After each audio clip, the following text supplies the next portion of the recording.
Shalom, Yabashim Yashah Brakatah to the brothers. Shalom, Shmaralatah Bashim Yashah to the sisters. This I.S.U.P.K. Atlanta class, Brotherhood class, Tuesday's Brotherhood class. We're going to go ahead and start with today's topic on why you should let the Lord choose who should be over you and not to trust the rich, you understand? Because they don't have your best interest in mind. Before we start class, anybody got any questions or comments? Anybody got any questions before we go ahead and start class?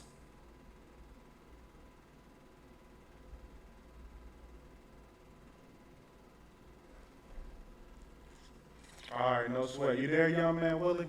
I'm going to have you read for me. All right, give me, we're going to start off with Deuteronomy 17 and 15. Give me that. Pull that for me when you got it. Deuteronomy 17 and chapter 17, verse 15.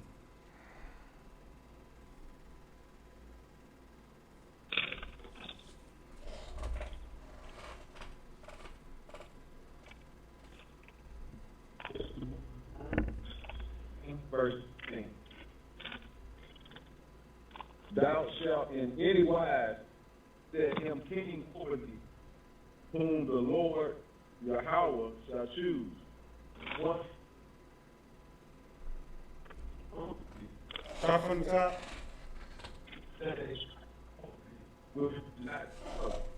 I think your phone breaking up.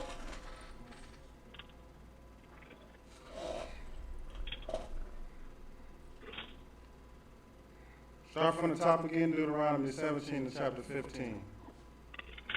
The book of Deuteronomy, chapter 17, verse 15.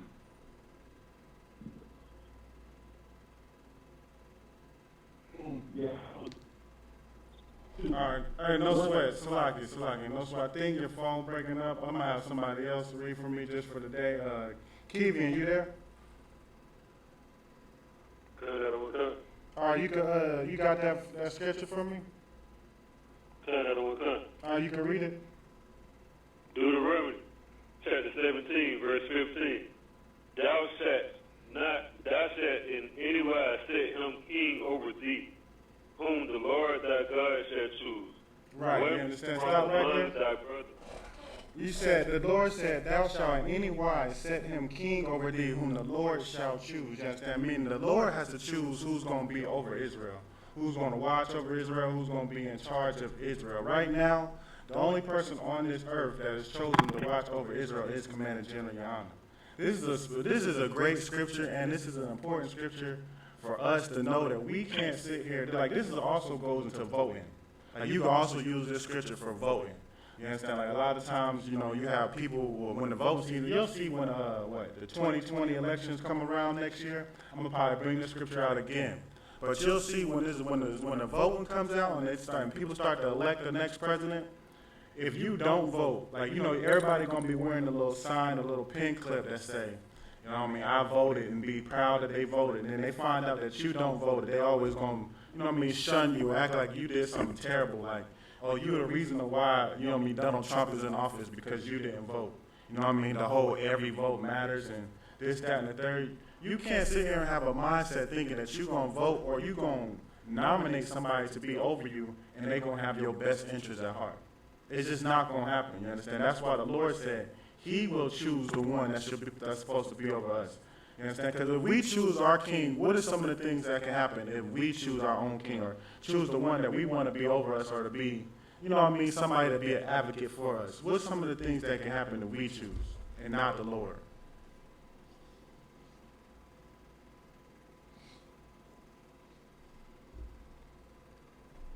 Nobody knows some of the things that can happen or how people would choose who's going to be over them?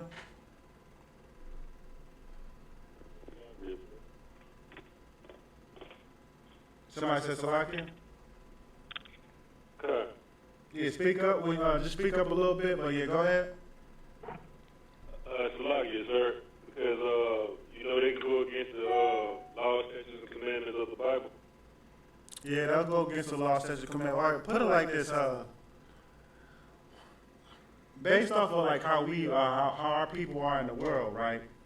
What do they choose as somebody who's great or should be a spokesperson? Like, what do they base it off of? We know they don't base it off of being righteous. You understand? We don't base it off of if we actually serve the Lord. So what do we base it off of? That's lucky, sir. Go ahead. Money, fame. Money, fame, right. That's who we would choose. We would choose somebody who got money, who got some type of fame, rapper, actor, somebody, you know what I mean, some type of celebrity type figure. You know what I mean? That's what we basing it off of. We wouldn't give, you know what I mean? The smartest person in the nation might be somebody who just don't got money. You know what I mean?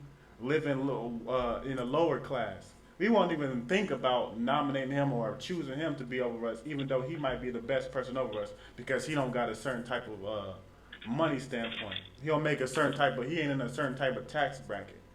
You know what I mean? Like, all the time, we always want to base who we, like, this even goes to promoting your friends' businesses. Like, we don't even promote each other businesses or do anything because we don't care what we got going on or somebody who's not over them.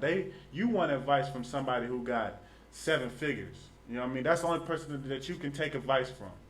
I mean, that's the only person that you can actually listen to or be an advocate for you. You understand? That's how what it is and more specifically, what that's called is a respecter of persons. You understand? Which we're going to get into that too. Keep reading on this verse.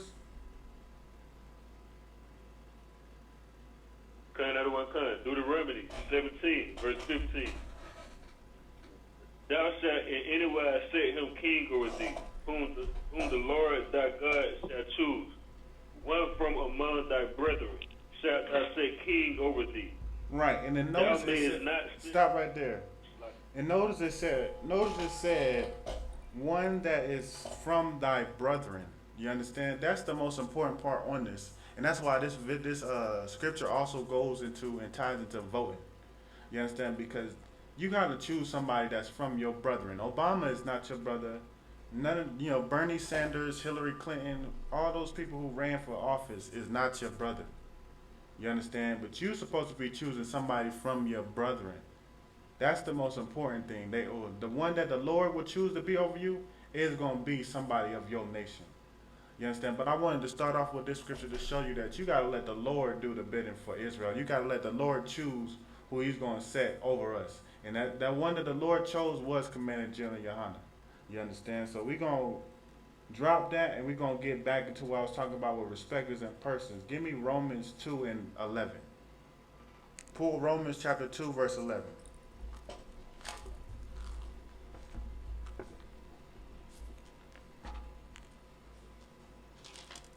So another one comes. Romans chapter 2, verse 11. For there is no respect of persons with God, with Yahweh. Right. Anybody want to try to take a shot at what this means? It says there is no respect of persons with Yahweh, with God, with the Most High. You understand? What does that mean? What does he mean when he say that?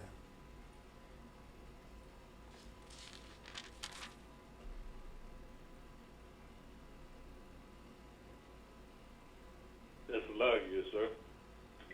Give me one second. I'm going to try to see if I can get somebody else to chime in. Somebody else want to take a shot?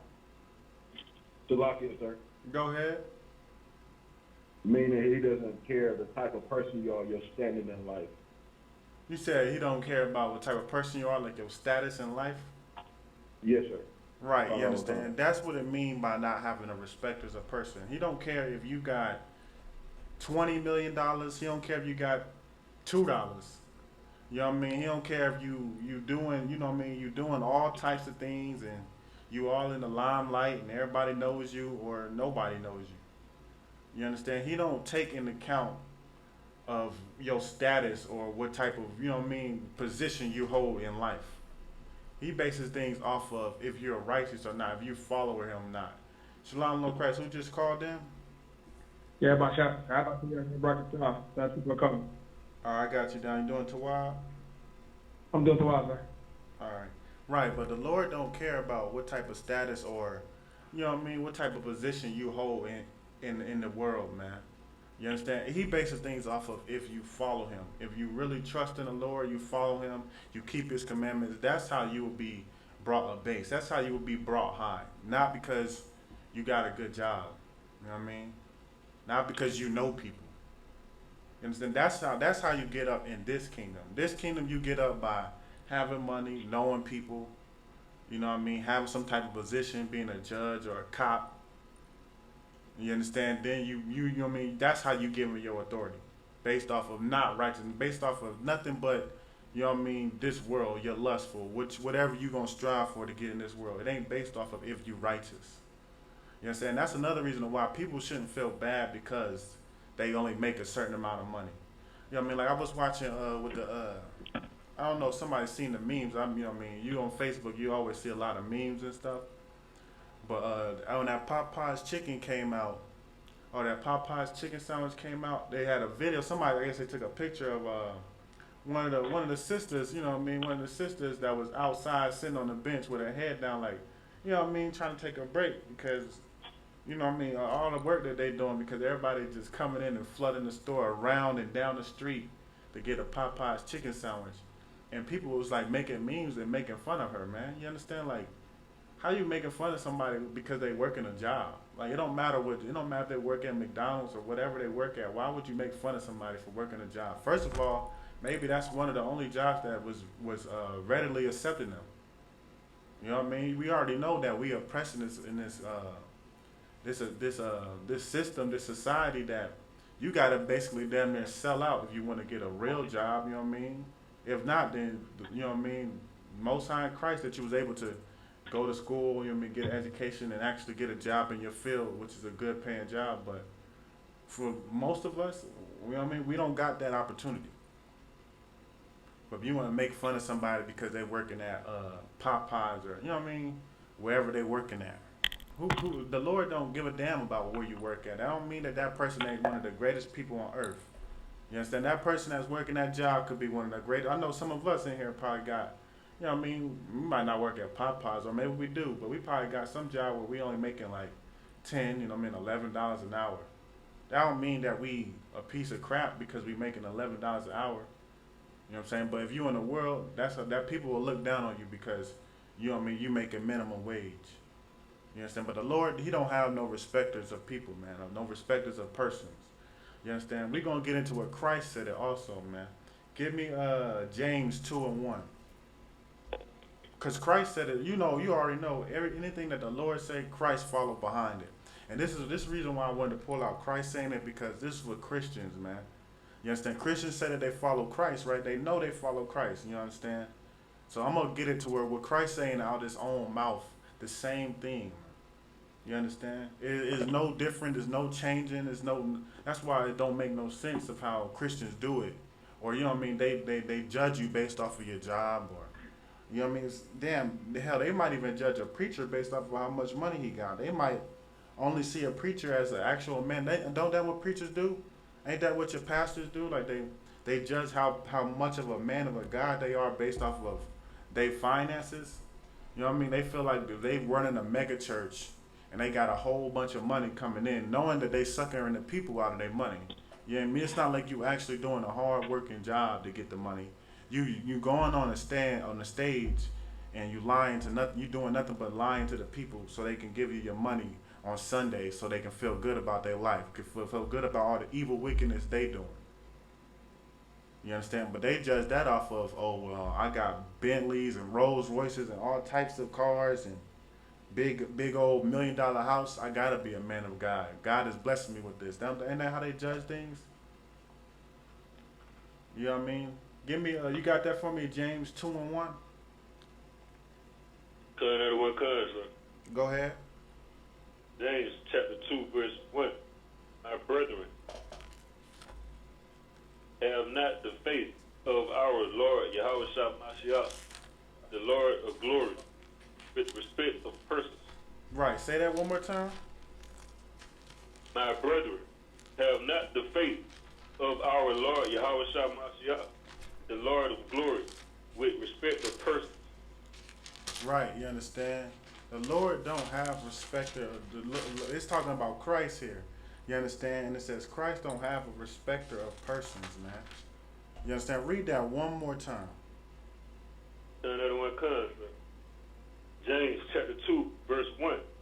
My brethren, have not the faith of our Lord Yahushua, the Lord of glory, with respect of persons. Right. The Lord, our Lord Christ does not have respect as a person. It's gonna get into it and give you more understanding on it. Read the next verse. Go ahead. Like how is that being transmitted? Is that like supposed to be a question, or is that like a statement? We're gonna get into it. It's gonna get into it. We're gonna go on. We're gonna get into it so you can have a clear understanding on it. Read the next verse.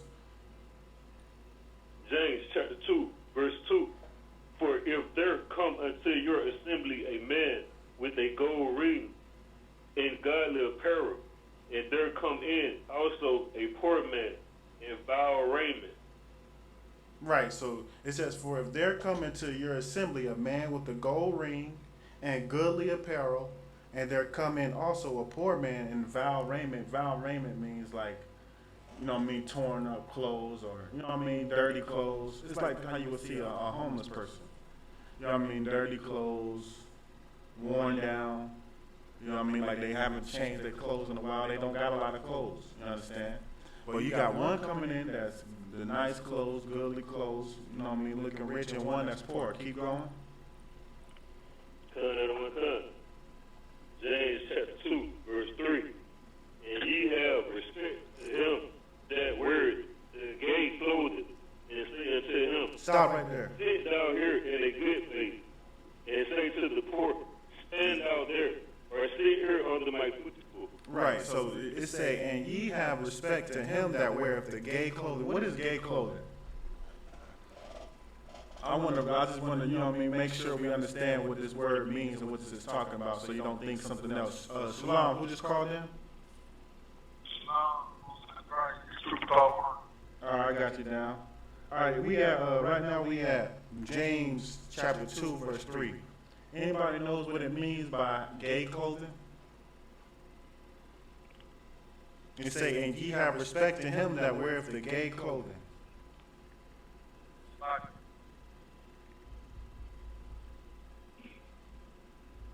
Go ahead, Science and Salaki.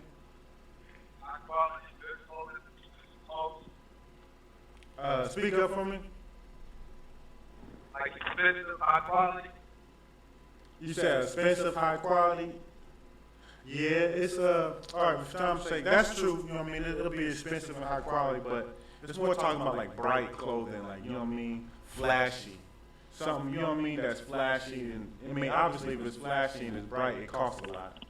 You know what I mean? So you're right about that. It is expensive clothing, but it's more talking about like flashy. You know how like your preachers or, you know, people wear purple and gold, you know what I mean, stuff like that. That'll be flashy. It's like something that you want to be seen, like, oh damn, he, you know what I mean, he wealthy. You know what I mean? You got some people wear white, you know what I mean, something that's bright and flashy. That's what it's really talking about when it say gay clothing. But keep going on that. Go from where it said gay clothing.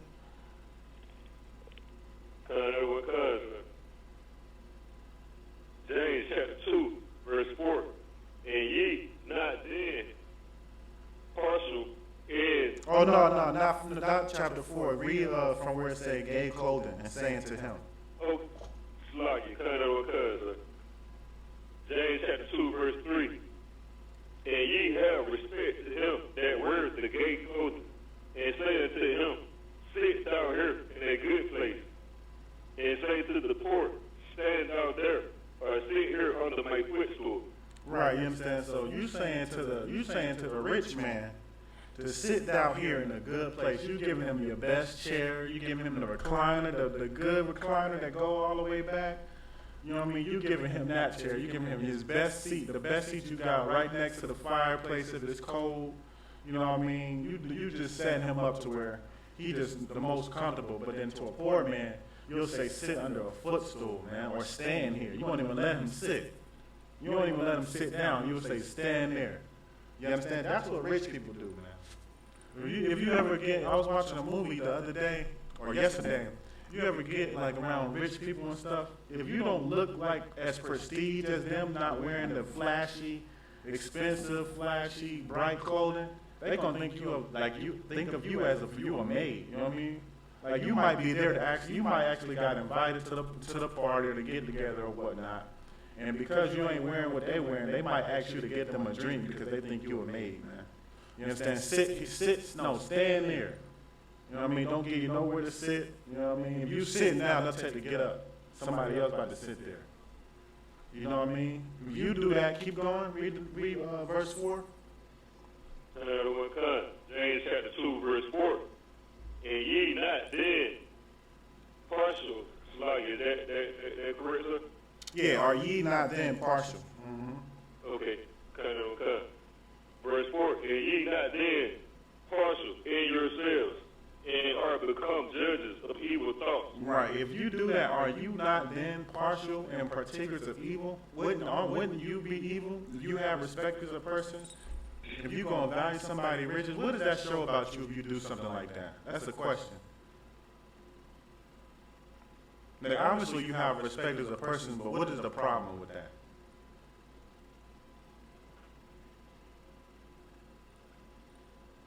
That's logical, sir. Go ahead. You doing with the to me, either you doing with the Most High, say don't do that, respect the person.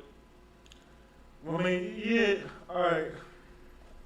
You're right, you know what I mean? But what just think about it like, we know the Lord said don't have respect of persons. Why don't the Lord have no respect of persons? I was saying it earlier in the class. You know what I mean? Like, what would you be doing?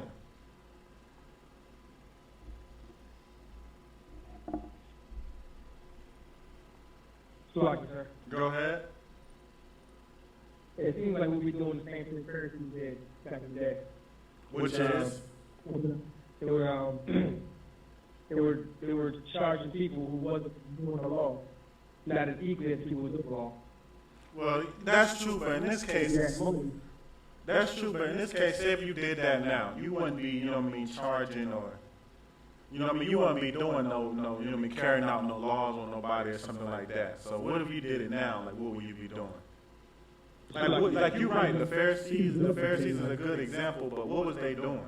Why did they do that rather? Like they would be prejudging folks, people. You said what? Say it again? They'll be prejudging someone. Yeah, what is the main reason of why they did that? Like, what did they want? I just damn near gave it away. It's like they probably want the money, the fame. They want something from them like that. Right, exactly. You understand? You do it because you lusting you lusting after money, man. That's the reason why you would do something like that. Because you want to get rich, you want to get more money, you want to elevate your status. So that's why you're doing it. You don't have no minds in regards of the Lord. You don't care about what the Lord thinks. You don't care about what the Lord wants. All you want is just to have money in your pocket. You know what I mean? Get richer. And that's why they do things like that, man. You understand? It's just all about you exalting yourself and not exalting the Lord. You understand?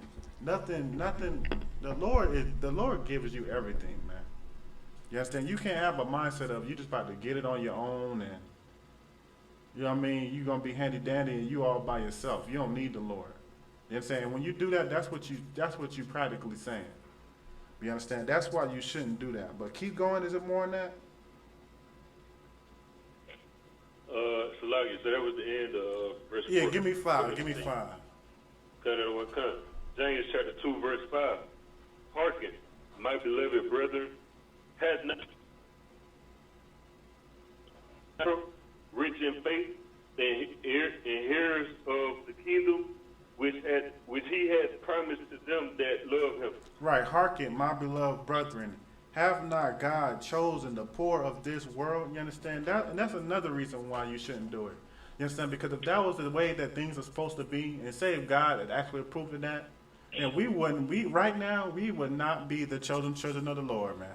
You understand? We would not be given salvation if that was the truth, because we are the poorest out of all the nations on this earth. You understand? You got some third world countries, I understand that, but if you're talking about overall, blacks are on the bottom. Blacks, Hispanics, and Native Americans are on the bottom, man. You understand? So if you can just, you know what I mean, give the rich man everything and not care about the poor person, then technically that's what you're doing to your people. You understand? That would be us. Have not the Lord chosen the poor? So if the Lord chose the poor, why shouldn't you? Why shouldn't you choose the poor person over the rich person? You understand? Now, obviously, you will still have to make sure that they're righteous and they're willing to follow the Lord. It's not to say to just go out and be like, you know what I mean, you choosing poor people who want to be in the world and not want to follow the Lord. But you know what I mean, you can't have it in your mind that just because he got money, he got to be righteous. Just because he got money, he got to be, you know what I mean, doing something right. No, he could be doing everything wrong, and that's how he got his money. You understand? But the Lord chose the poor, you understand, of this world, rich in faith. And this goes into where your riches actually come from. Which I don't want to bring the verse, I'm going to bring it out later, but that goes into where your riches actually come from. Your riches is based off of your faith, man. You poor in, like, when it comes to money, but rich in faith. And I'm gonna be honest, half the time, you know what I mean, even when somebody got a certain, you know what I mean, a brother or sister got some type of money, they be flashing, they be flexing on, you know what I mean, they people. And when you really think about it, they don't even really got money. Like even if you make like $500,000, right? Technically you still poor. Like you might be able to classify as the upper class or middle class, whatever, whatever class it is, but if you really think about the ones that run this world, you technically still poor, man. Like, why would you want to be in the middle class, or, you know what I mean? You pretty much willing to give your whole life up to be in the middle class, or just to have a couple $1 million when you can follow the Lord and have a endless amount of money. You understand? They say that in the kingdom, the doors of the gates will be open day and night, 24/7. The gates is open because people is paying you tax. They bringing money in to pay their tributes to you. Why wouldn't you want to be on top and be the one that's the billionaire, and be rich, one of the richest in the world, rather than just having $500,000? You know what I mean? You think that you just something great, even if you got 20 million, 30 million. You understand? You're still not rich, man. You understand? You're still technically poor, according to them. You're rich in our eyes, you understand, because we barely making 6 figures, if you know what I mean, or under that. So you might be rich in our eyes, but according to this world, you don't got no money, man. You know what I mean? And even more importantly, it can be taken away from you at any moment. At any moment, somebody can take all. And I'm not saying that you're not supposed to go out there and try to get as much money as you can, because it also says in the Bible that money is a tower of defense. You understand? Paying your tithes, giving to command to the honor, that's able to defend our people. It's not to say that don't go out there and get money, but you can't lust after it to where that's all on your mind. You know what I mean? You willing to sell your integrity. Just like, isn't that what Steve Harvey said? If it come to my paycheck or my money, you know what I mean, I don't have no integrity, or I'll forget all my integrity. That's what people do nowadays to get money, man. They forget their integrity, they lose their morals. They find themselves doing something that they never said that they would do. I would never do that. But then somebody offered them some money, and guess what they're doing? They're doing just that, man. You understand? That's what you get with all the nonsense with the Illuminati. And I mean, I don't get into all that. It's really pointless, and who gives a damn, you know what I mean? But the whole Illuminati with people selling their souls, and you know you can't really sell your soul. Like, really, when somebody said they sell their soul, it means they just sold out. It don't mean like they actually sold their soul and their soul goes to the devil. Like that's not real.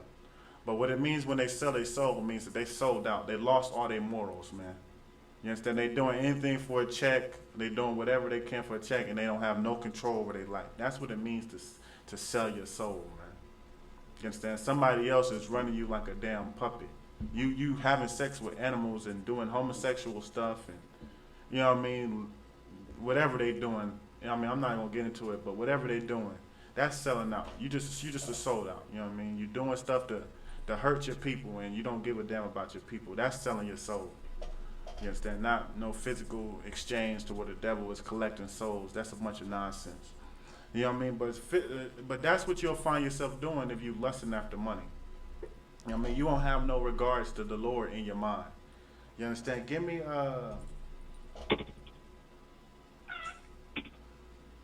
let me see. Give me we're gonna go to Matthew. Give me Matthew 6:21.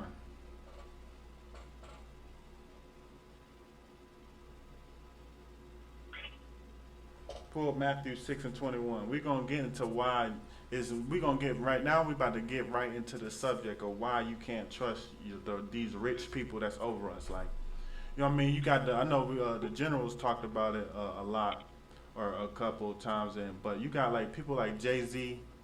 You know what I'm saying? I'll be seeing posts on people writing on Jay-Z if he's just so great and he, you know what I mean, about to be the advocate. He about to be the advocate for us, you understand, and try to help and get us in the NFL and all this nonsense, and you know what I mean, because he just signed a little deal with the NFL to pretty much be the person to calm black people down. Like, that's pretty much your job title. It's like, you know what I mean, to advertise, to go towards black people and get them to love the NFL again. You know what I mean? But you got him, and people just putting their trust in people like Jay-Z, you understand, who don't give a damn about you. Understand? I don't know if y'all heard it before, but when Colin Kaepernick took the knee at first, I think it was Jermaine Dupri. Somebody correct me if I'm wrong. Jermaine Dupri, he the one that got actually offered Jay-Z's job, and Jay-Z called him and told him not to take it because they was protesting against the NFL. Come to find out later on. Go ahead. Somebody said Salakia. Go ahead. It was Jermaine Dupri. You said who?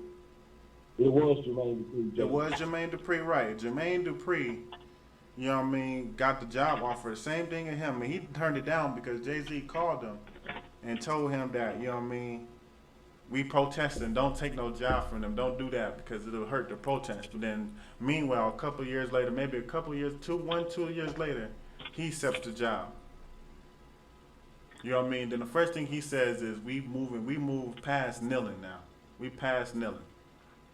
How are you past kneeling when nothing never really came of it? Like, what really came of kneeling? Nothing. You understand? Shalom, Lord Christ. Somebody just called in.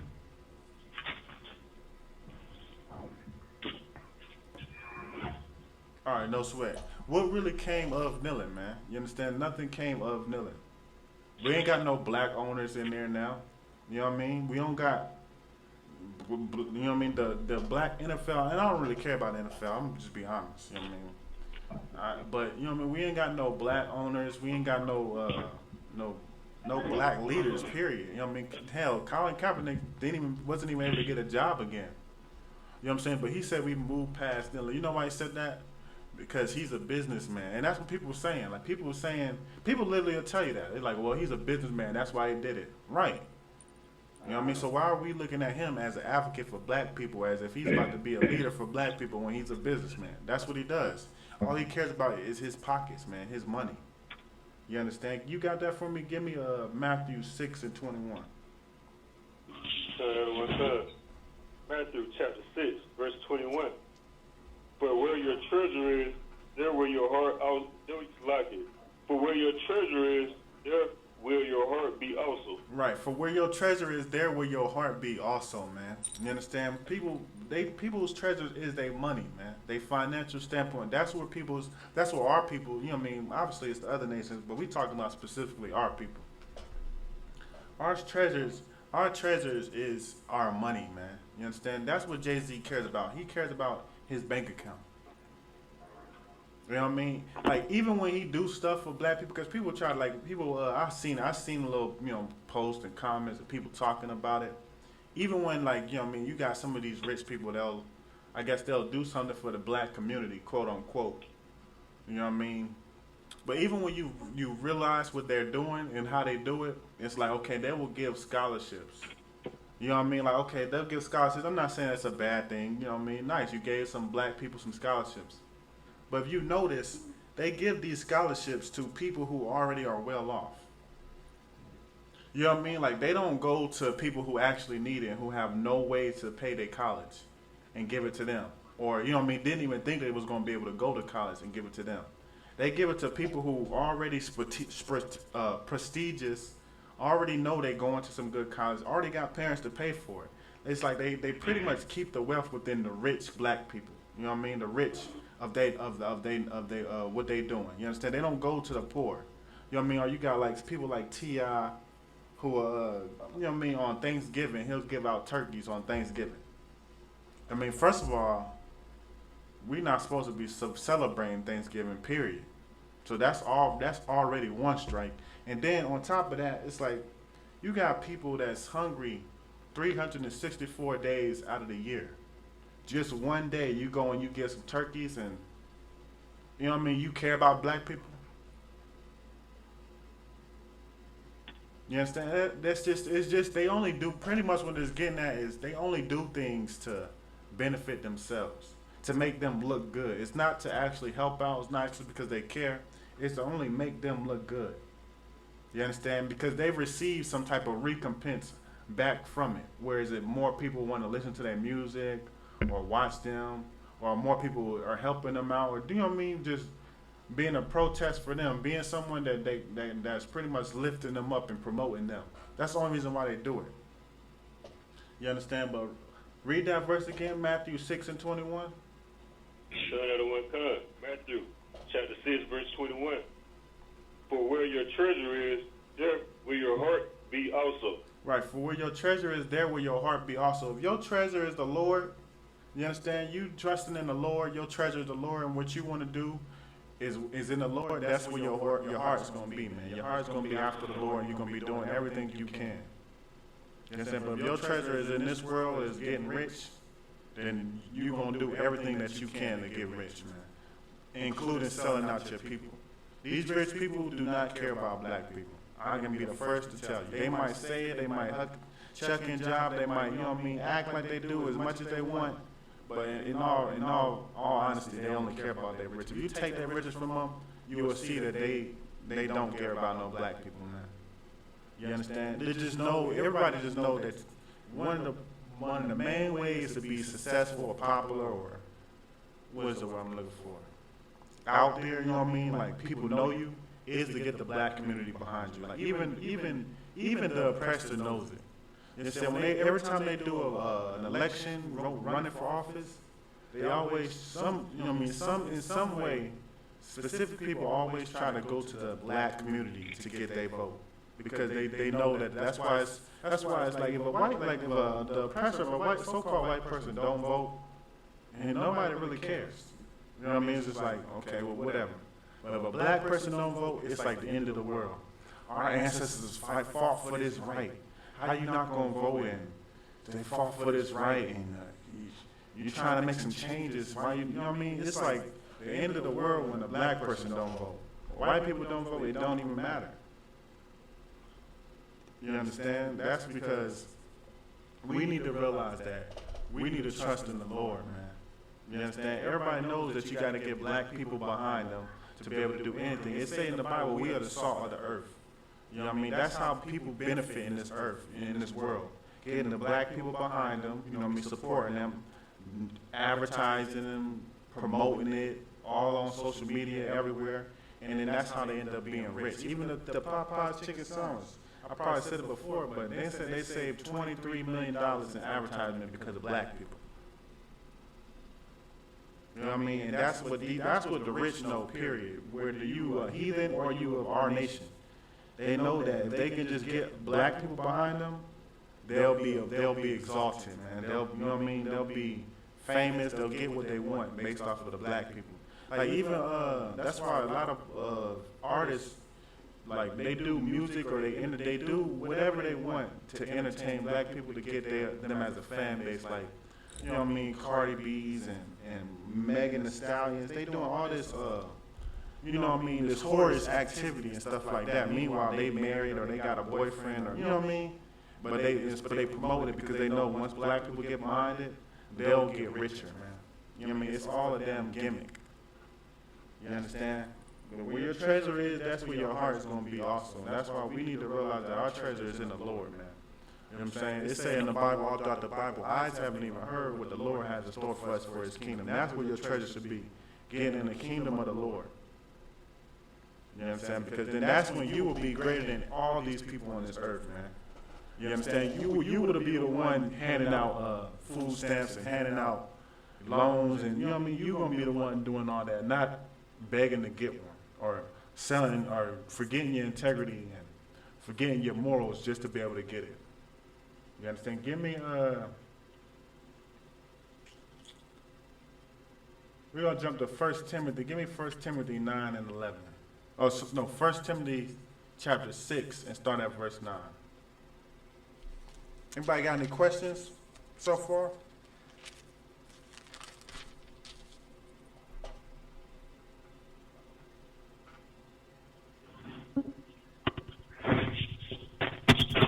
Nobody got no questions?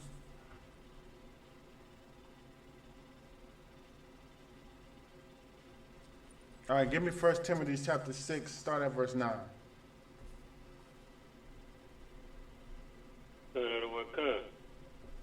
First Timothy chapter 6, verse 9. But they that will be rich fall into temptation and a snare, and into many foolish and hurtful, which drown men in destruction and perdition. Right, you understand? But they that will be rich fall into temptation and a snare, man. You understand? Once you start to get, and this is not everybody, but most of the time you'll see people, you even hear people, they'll say, I'll never change. You know what I mean? If I get rich, I'm going to always be the same. I'm never going to change. Even those people end up changing. You understand? Because they fall into the trap. A snare is a trap.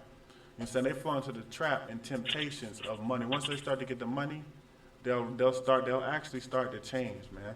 You understand? They'll forget where they came from. They forget where they grew up at.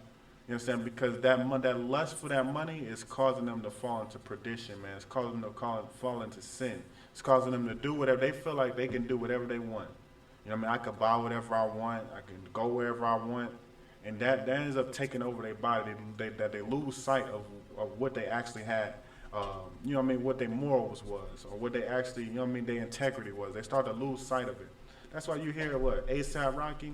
Now I know A$AP Rocky probably grew up in some hood in Harlem. You know what I mean? He got rich and moved to what he said, Beverly Hills or something like that. Didn't he say that in his statement? He moved to Beverly Hills and he was asked about, you know what I mean, black people problems and the shootings of black peoples and stuff like that. And he said, I don't want to talk about that. I don't know nothing about it. I can't relate. I live in Beverly Hills. You know what I mean? That's what ended up happening to you once you start to get, you know what I mean, rich and you don't know how to control it. Now, I'm not saying that somebody in the school couldn't, you know what I mean, get rich and be able to help their people out, but 9 times out of 10, you know what I mean, most of the time when people get rich, this is what happened. They forget, they would end up saying things to where they can't relate to. How are you a black person, and you can't relate to being black? Like, what sense does that make? That don't make no sense that you black, but you somehow find yourself not being able to relate to black people. The only thing that can do that is money.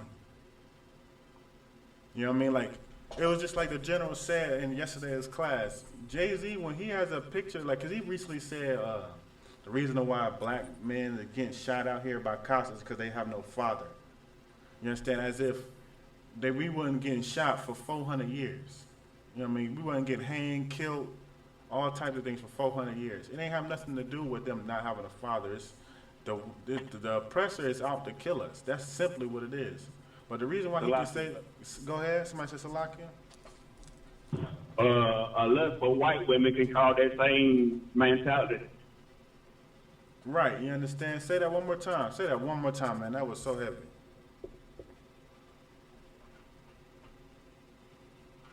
Whoever said that, say that one more time. Salakia, I'm at work. I'm on my slavery. I said, unless for white women can cause that same mentality towards your people. Exactly. You know, you're a black man, but you can't even, relate to your brother because you have a lust for the other race for so goddamn much, Right. It's like you lusting for another nation so much that you can't relate to your brothers. Because what essentially it is when you get around those other nations, you feel like they treat you good. You know what I mean? You rich, the cops is being your security guards. They protecting you. So in your mind, you can't relate because, well, I get protected by them. They gotta be. These are the cops. They're the good ones. Or, you know what I mean? You got a lust for white women, or, you know what I mean? You got a lust for the other nations. Oh, well, they're good. Their family treats me good. You know what I mean? She treats me good. So you can't relate to the ones that's actually getting harmed by them. Because with your interactions and when you be around them, is good to you because you got money or you got some type of standpoint, or you might just be a damn coon. You know what I mean? A lot of what you know is about a lot of brothers or sisters that be with the other nations, be with the oppressor, or either other nations. Period. You'll realize that they actually a coon. You know what I mean? Like they don't act black. I mean, I'm not trying to say it's a specific way to act black, but you know what I mean? They act like the other nations. You know what I mean? The Uncle Tom,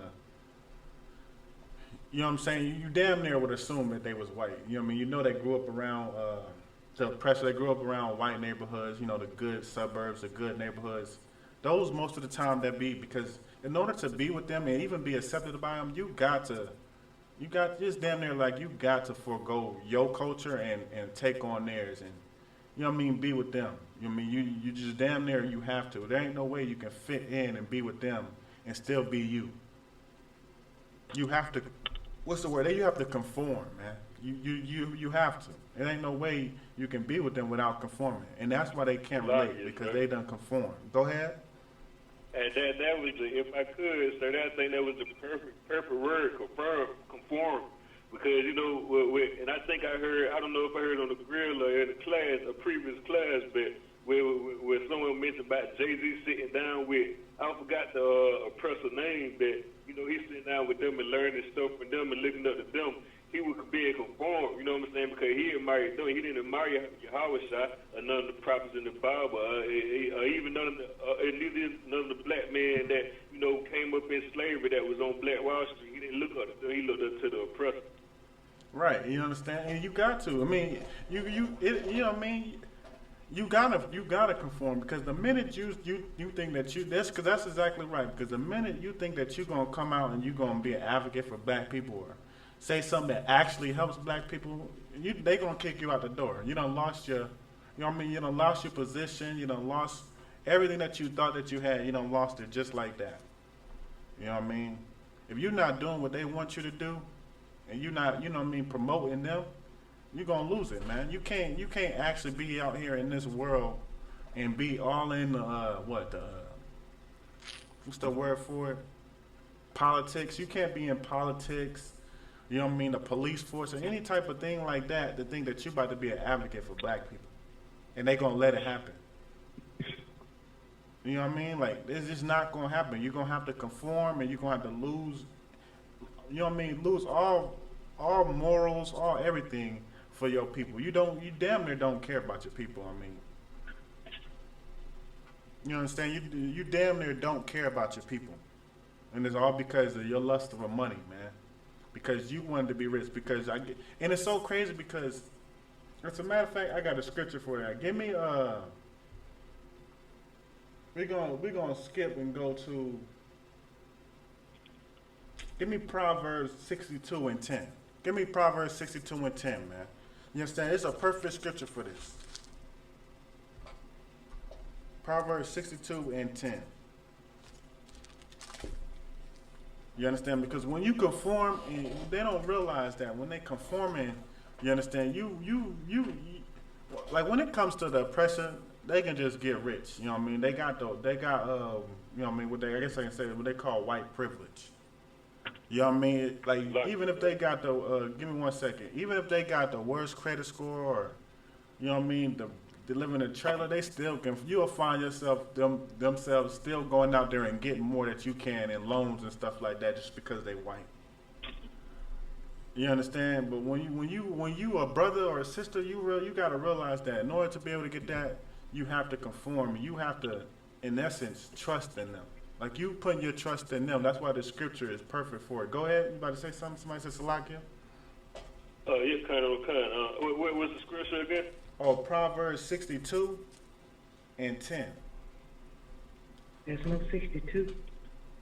Yeah, Proverbs 62 and 10. You There's no understand? 62. Oh, not Proverbs, Psalms. Yeah, Psalms, Salakia, Psalms. The water for that says Salakia.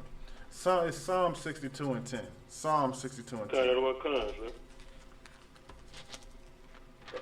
Is it 52 and 9? Because there's not a 10th verse in 52, sir. Psalm. No, it is. It's a 62. It's a 10th verse, 62 and 10. Oh, 62? Yeah, 62 and 10. Okay, Slocky, sir.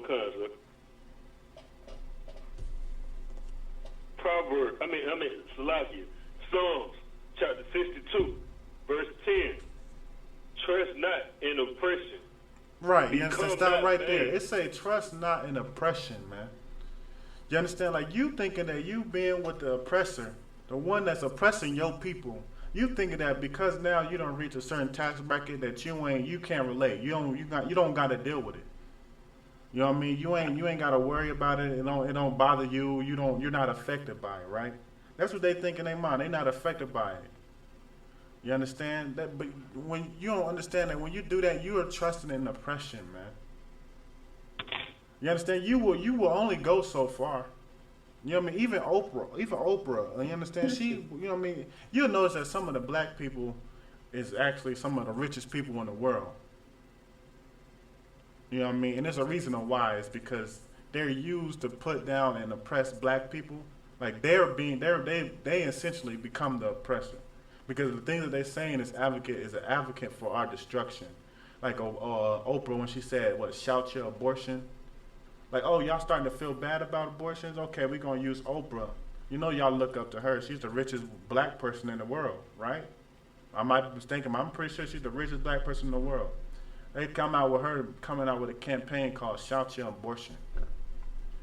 Instead of being shameful, like it was already damn near bad enough that you go get one. You know what I mean? You should, if you do get one, you should feel ashamed, man. You should feel bad. You should feel, you know what I mean, all the hurt and pain that comes along with doing that. You should. You know what I mean? But here comes Oprah, shout your abortion. Don't feel sad, shout it. You know what I mean? Rock you, sir. Go ahead. The first part of the verse is truly not in oppression. Trust not in oppression. Yeah. Trust not in oppression. Is that what Martin Luther King expressed in the oppression? Speak up, I can't hear you. Say that one more time. I said, is that what Martin Luther King did? Did he trust in the oppression? That's exactly what Martin Luther King did. You understand? Because Martin Luther King, y'all done probably heard this so much. You know what I mean? Y'all done probably heard this so many times, but Martin Luther King liked a white woman. You know what I mean? He would have sex orgies with white women and you know what I mean? That's why he did. That's why he wanted to be integrated. You know what I mean? And even if you look at the whole integration period, what they call the civil rights integration, the whole premises on it was to basically, what we already know was integrating to be with white people, but it's really to indulge in what the white people indulge in. You know what I mean? Like whatever white people get, whatever the oppressor gets, you want to get that too. You know what I mean? Like you got the rich black people at that time that was pushing it and was advocates for it because they just wanted to shop at white businesses. You know what I mean? Like it's like they was tired of shopping at black businesses and black people businesses. Like they thought it was a disgrace and just something just bad because they was rich and they got to shop at, you know what I mean, a middle class black brothers, a black person's business. They thinking in their mind, well, I'm rich. Why can't I go to the white restaurant? You know what I mean? And it's really stupid because the black restaurant got the better food. So you know what I mean? But it's really just the trusting and oppression. It is Malcolm X too, you know what I mean? Because he was a Muslim? You know what I mean? He was trying to be with Muslims. You understand? I see online, that is true, man. Malcolm X too, he was trying to be a Muslim. Now, he's not as bad as Martin Luther King. You know what I mean? But he's there too. You understand? But that's trusting in oppression, man. You think trusting in oppression is waiting for reparations. Looking at this election and being like, yeah, finally we're going to get paid back for what they did to us. Reparations coming. I mean, that's trusting in oppression. That's why I say in the Bible, is Israel a homeborn slave? You know what I mean? Are we born in America and just a homeborn slave to where this is what we think that we deserve, or this is the best that we can get? Scraps. You know what I mean? We supposed to be ruling the damn earth. Not even not even America. We supposed to be ruling the whole earth. But we just think that we you know what I mean, we relegate ourselves to just a 6-figure paycheck. You know what I mean? 6-figure annual salary. You know what I mean? Even that is relegating yourselves. You know what I mean? You putting in a box of what you actually worth. You understand? And that's why we can't trust in oppression. That's what they do, man. You know what I mean? Jay-Z is trusting in oppression. You think he actually took that job to help black people out? You know what I mean? No, he didn't. And if y'all don't believe me, y'all gonna see. I mean, if we haven't already seen, you would think that think about it.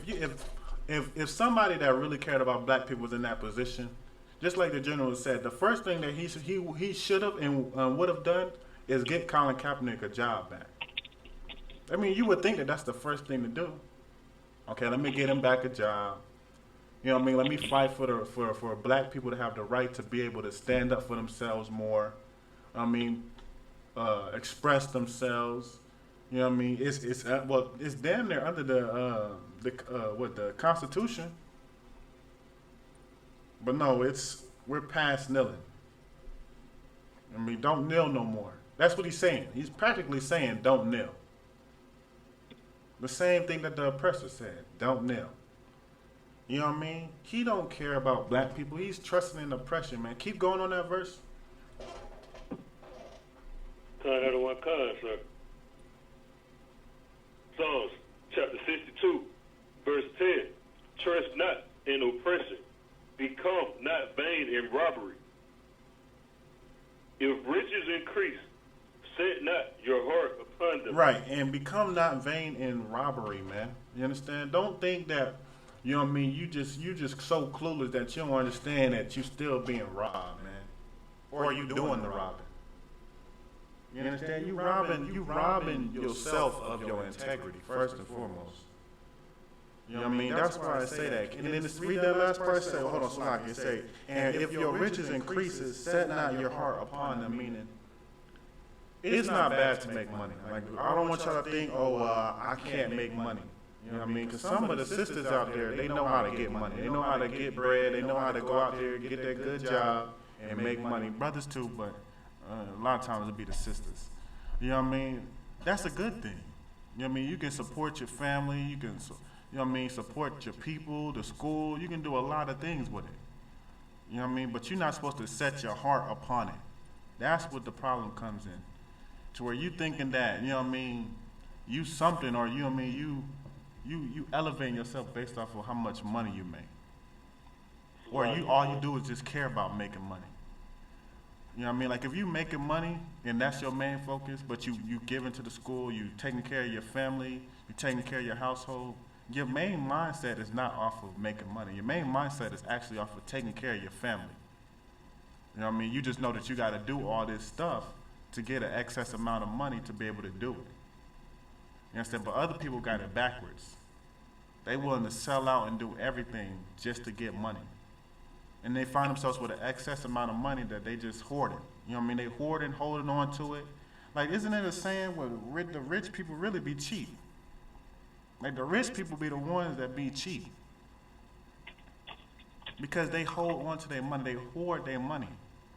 You understand? Because they trust, they damn near love their money. I mean, you know what I mean? They damn near love their money. That's why they do it.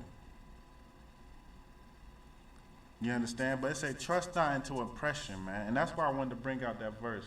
Give me Matthew 19 and 23. You understand? This topic is so heavy, and that's why I wanted to bring it out, because this is what you see a lot of us doing. You know what I mean? A lot of us, unfortunately, even when we was probably in the world, we did it. But, you know what I mean? We look up to celebrities. We look up to, you know what I mean? You got the poster of them in your room. You know what I mean? You had the posters. We probably grown now, so we don't, you know what I mean, have posters no more. But you had the poster in your room, or, you know what I mean, you always was looking at them, following them, whatever that they did, you in their personal life. You know what I mean? Meanwhile, they don't give a damn about you. You know what I mean? You don't care about I.S.U.P.K.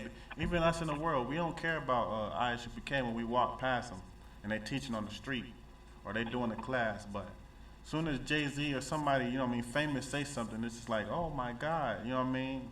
Change. Everything is just about to be better now. You know what I mean? Like, it's just like the general said. We done gave all these people a shot, you know what I mean, to change or help us out. You understand? Why don't we give I.S.U.P.K a shot and then see what happens? You understand? You got that verse for me, Matthew 19 and 23? That one comes, sir. Go ahead. Matthew chapter 19, verse 23. Then said Yahweh, then said Yahweh unto his disciples, verily I say unto you, that a rich man shall hardly enter into the kingdom of heaven. Right. It said, verily he said to us, the rich man shall hardly enter into the kingdom of heaven, man. You understand? We trusting in rich people, and we thinking that rich people is gonna help us out. They're gonna make the conditions better for us. They're gonna, you know what I mean, be an advocate for us and get us more rights or equality, whatever we wishing for from the oppressor. But we think the rich people are gonna get it, but the Lord said a rich man, it's gonna be hard for a rich person to enter into the kingdom. You know what I mean? Read that from the top again. And I know everybody, I know everybody done heard this verse too.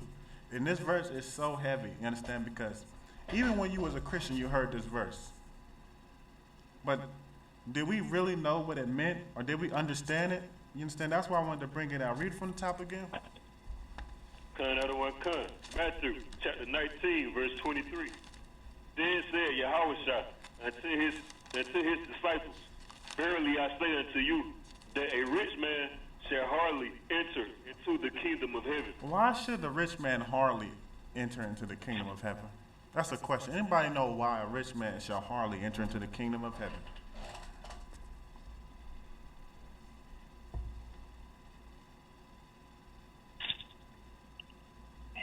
Like, what, does the Lord just have something against rich people? Like, once you start to make it, hold on, give me 1 second. Does the Lord just have something against rich people? Is it like just when you make a certain amount of money, the Lord just like, you know what I mean, F him. He make too much. What is it the real wise say that a rich man shall hardly enter to the kingdom of heaven? Go ahead, somebody says Salakia.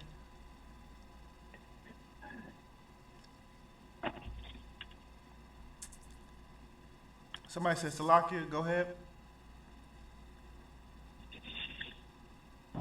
I thought you wanted the question answered. Yeah, I still do. Come on. Yeah, most likely the rich man won't make it into the kingdom because at this day and time, he most likely did something wicked in hell to get that money. Right, you understand? You right, that's it. You know what I mean? But give me the end of it. You said he most likely did something. What about what he's doing now?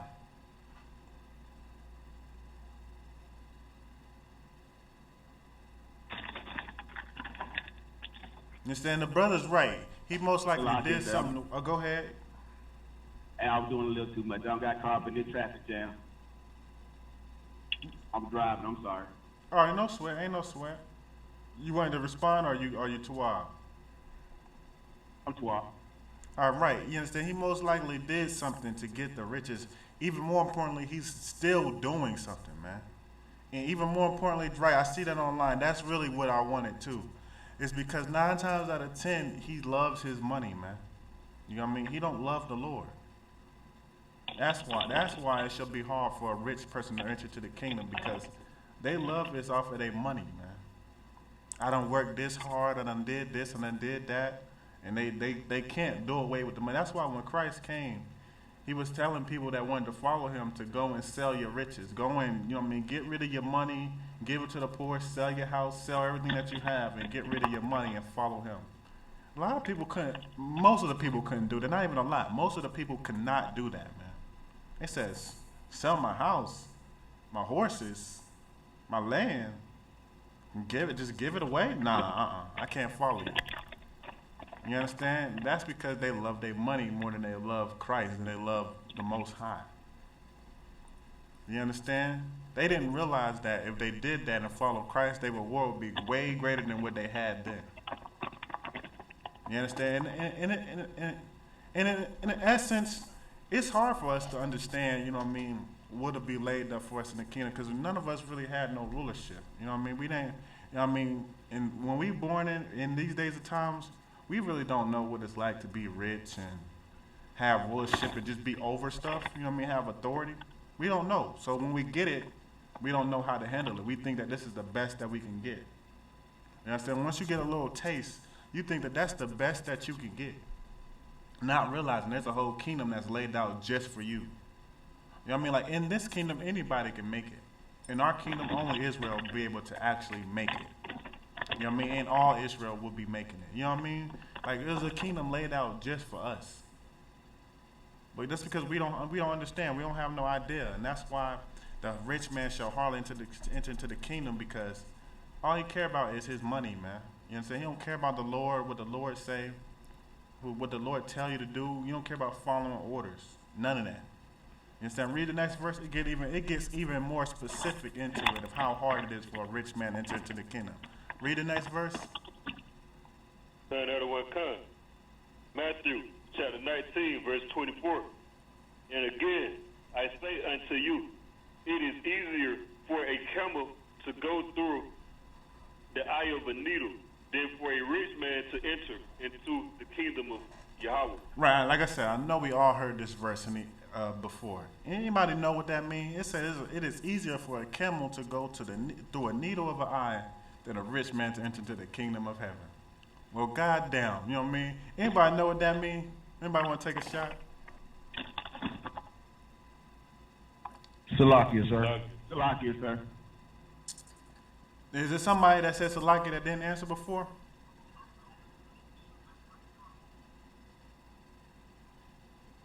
All right, I'm not sure who was first, but somebody go first. I think it was whoever the one that said Salakia first.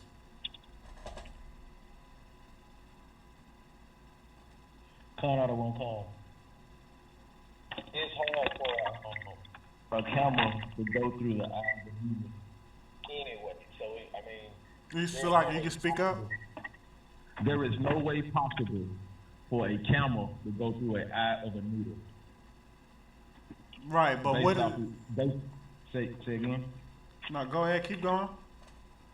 Based on the fact that when you look at the camel and you look at the eye of the needle, you already fathom that that's not going to work based on what's going on with that situation. So with the rich man getting into heaven, it'll be the same thing based on his deeds. He might be out there, like you're saying, he might be rich based on selling dope. He might be rich based off of pimping out black women. He might be rich doing all types of nefarious things, and that won't get you into the kingdom, being an unrighteous man. Right, you understand? You know what I'm saying? It's like, you got to think about a camel, and then you try to put a camel through a needle, the eye of a needle. You know what I mean? A narrow space. It'll be easier to get the camel through this little narrow, small space. It'll be easier to get a camel through it, which pretty much you can't do it. Like, in essence, don't think, oh, okay, well, I got a 2 out of 10 chance to get this camel in here, so that means maybe a rich man got a 1 out of 10. No, it's impossible to get that camel through there. It ain't gonna happen. It's impossible. Same thing for a rich person to get into the kingdom. It's impossible. You know what I mean? Somebody, and why would it be impossible? Well, this goes back to the class. I'm just saying. Because if you got millions and millions of dollars, you think you're gonna care about the truth? Let's just be honest. If you got millions and millions of dollars, do you think that you're gonna come across I.S.U.P.K video and be like, yeah, I need to join them? Go ahead. Most people that got money ain't even thought about God in the first place, so they figured they ain't need God to get that bread up in there, you know. They ain't even gave the Most High a thought. They ain't even gave the truth a thought. Only thing they're thinking about is get to that dollar. You know what I'm talking about? They want that bread. They want the Luciana. They want the cheddar. They're going to show it to the church to try to get a woman to make them look good. And that's about it. And then they're going to go back to the house and go traffic again and get some more bread up.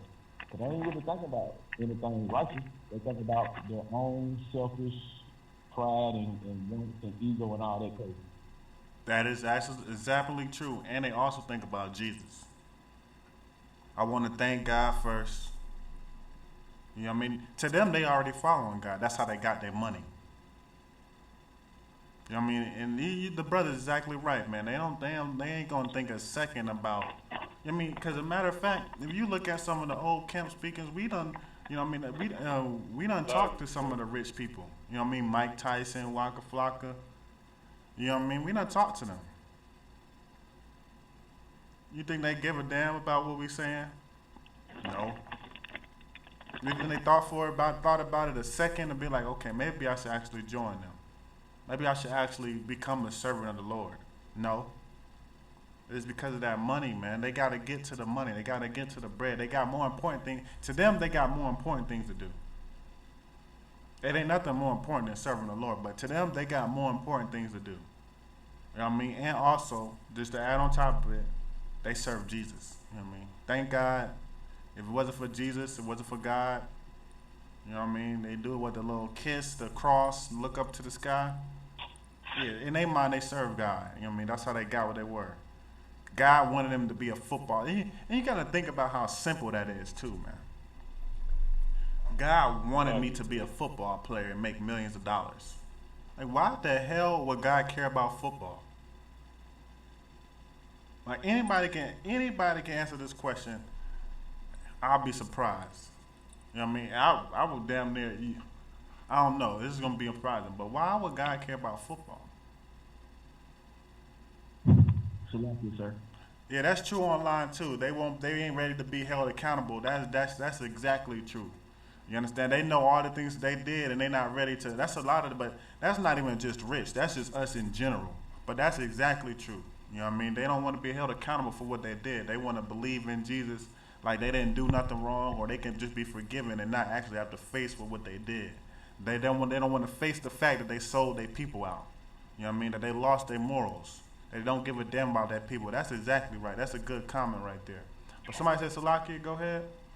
The reason the Most High don't care about football or any other of those athletic events is because he did not call it House of Israel to be no damn athlete. He called us to be priests and prophets of the Most High.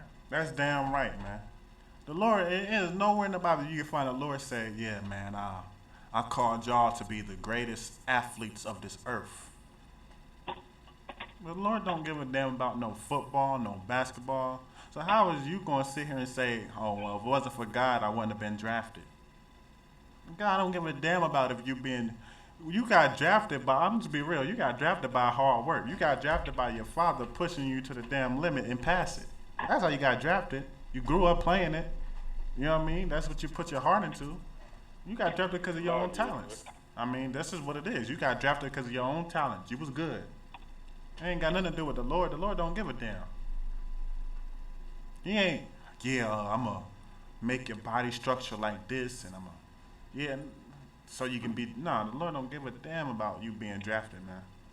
You know what I mean? The Lord don't give a damn about you if you was able to make it into a governor office or a damn, you know what I mean? You got into the governor's office because you lied. You know what I mean? You got campaign, you had money, you promoted yourself, you lied, you got some white, you know what I mean, some oppressor backing you. That's how you got into office. You know what I mean? Or you went to school, you did, you know what I mean, you did what you're supposed to do. And you was qualified for the job and you got it. It's not because the Lord wanted you to just, I'm going to make sure you get this. You know what I mean? So you can have all this money. No, the Lord don't give a damn, man. You know what I'm saying? But to them, they follow the Lord. They follow God. You know what I mean? God got them that. That's why they don't think about nothing but they don't have no damn mind or you know what I mean, no type of thought on the truth. They rather just believe lies because it goes into and it ties into what they want. You know what I mean, what their lust is. It ties into it. You understand? Give me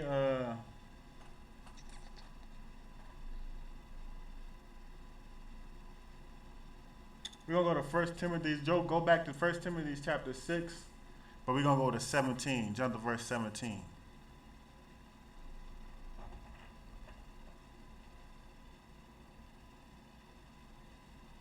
Give me 1 Timothy chapter 6 and go to verse 17. Start at verse 17. It's logic, sir. If I could just make a sidebar to go ahead. The verse we just read about the eye of a needle. Yeah, go ahead. It's a sidebar, you know what I'm saying? It might not mean much, but you know what I'm saying? It just stood out to me. Like when it said the eye of a needle, you know what I'm saying? For those, you know what I'm saying? Country people, those know-it-all people that, you know what I'm saying? That just swear like the Bible, fairy tale, or, you know what I'm saying? like this just some make believe right here. You know what I'm saying? That just go to show like the eye of a needle is the same kind of needle we use today. You know what I'm saying? That just stood out to me right there. If I could select. Right, you know what I mean? Yeah, yeah. You understand? It just is more a description to show you how hard it is for a rich man to get into the kingdom. Because, like I said, they don't care about the Lord, man.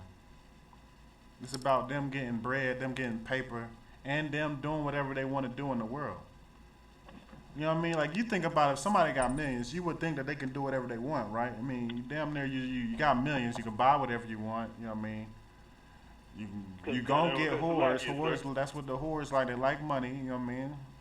You're gonna be able to go flying anywhere, eat, you know what I mean? You're gonna be able to do whatever you want. So if you, in your mindset, if you thought, okay, well, first of all, now I gotta give 10% in tithes, you know what I mean? Then now on top of that, I gotta stop doing all these things I'm doing because of the sins. You're gonna be like, oh no, hell no, oh no, hell no. You know what I mean? You ain't gonna think about becoming to the truth and changing and actually serving the Lord. It's just not gonna happen. You know what I mean? If, as a matter of fact, even when Christ was on the scene with the Pharisees and the Sadducees, man, you would think that when all the miracles that they seen Christ do and him teaching and preaching that the kingdom is at hand, you would think that they'll be like, okay, damn, let me get with that. No, because they had money, man, and Christ was doing what? He was messing up their money to him. To them, Christ was messing up their money. You know what I mean? And that's what the love of money do, man. But you got that for me? 1 Timothy 6 and 17. Turn that one come. 1 Timothy chapter 6, verse 17. Charge them that are rich in this world, that they be not high-minded, nor trust in uncertain riches, but in the living God, who giveth us richly all things to enjoy. Right, it says, charge them that are rich in this world, that they be not high-minded. You understand? Meaning, you're supposed to charge the people that are rich. We are actually supposed to be going to the people. Now, I'm not saying us, but you know what I mean? Our people, we care so much about the rich people and all, and they are role models. We supposed to be charging them. If you in that position, if you supposed to be the leader, Al Sharpton, and y'all supposed to be the leaders of us, then why are y'all not doing more than y'all should be doing? You know what I mean? Why are y'all not actually leading the people? You understand? Say, charge them that are rich, man. You understand? And it said also, nor trust in uncertain riches. What does it mean to nor trust in uncertain riches?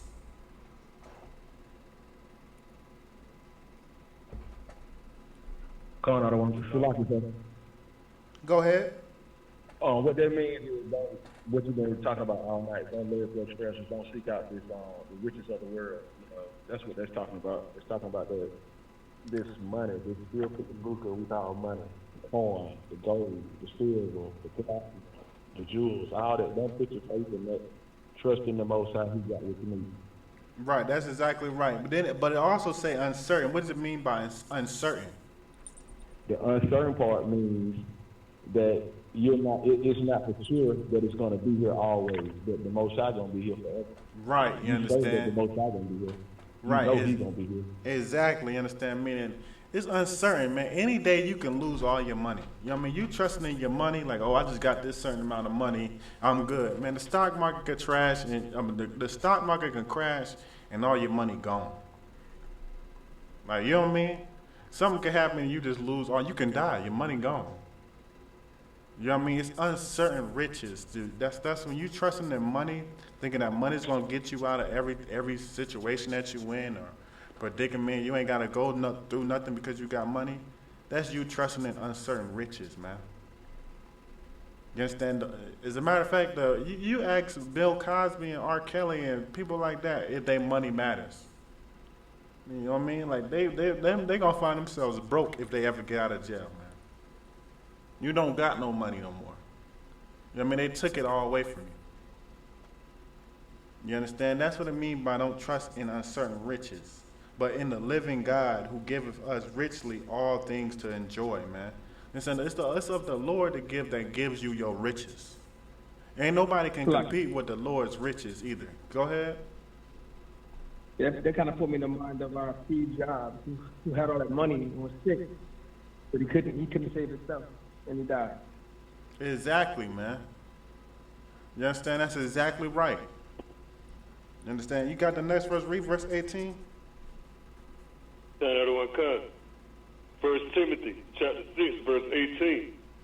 That they do good, that they be rich in good works, ready to distribute, willing to communicate. Right, and this is not Al Sharpton, man. This is not T.D. Jakes, Creflo Dollar. This ain't none of them, man. You got that money, you supposed to be doing good, be rich in good works, man. You're supposed to have so much good works and so much helping your people out that people actually do love you. You know what I mean? Because you are a brother, because you are a sister, and you're doing nothing but helping your people out. You're doing nothing but benefiting your people. You understand? Now you're not being selfish. You understand? Ready to distribute, ready to give out. You always giving out. You always trying to help other people get better. You understand? And willing to communicate. Man, you only can find some of these people with money. You only can communicate with them unless you're giving them money, or unless it benefits them to come out. You know what I mean? Like when something tragic come out, something tragic happen, they might come out. You know what I mean? Say something, but all the other times you can't communicate with them. You can't find no way to talk with them. They don't give a damn. You understand? Read verse 19. Another one comes. 1 Timothy chapter 6, verse 19. As a matter of fact, that's it on that. So like that's it on that. You could drop that. You understand? Give me, anybody got any questions while I get the next verse?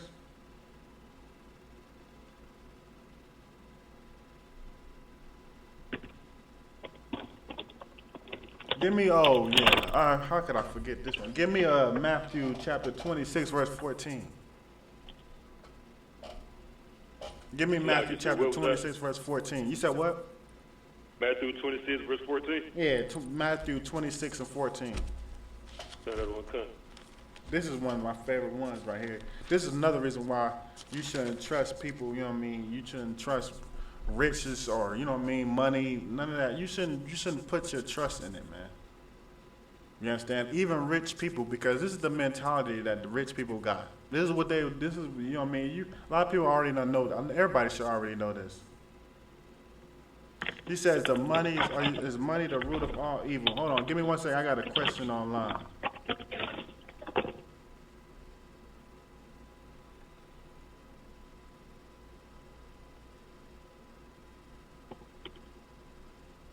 I'm looking up the precept for you. It says there's a precept that'll show you that explain that all for you.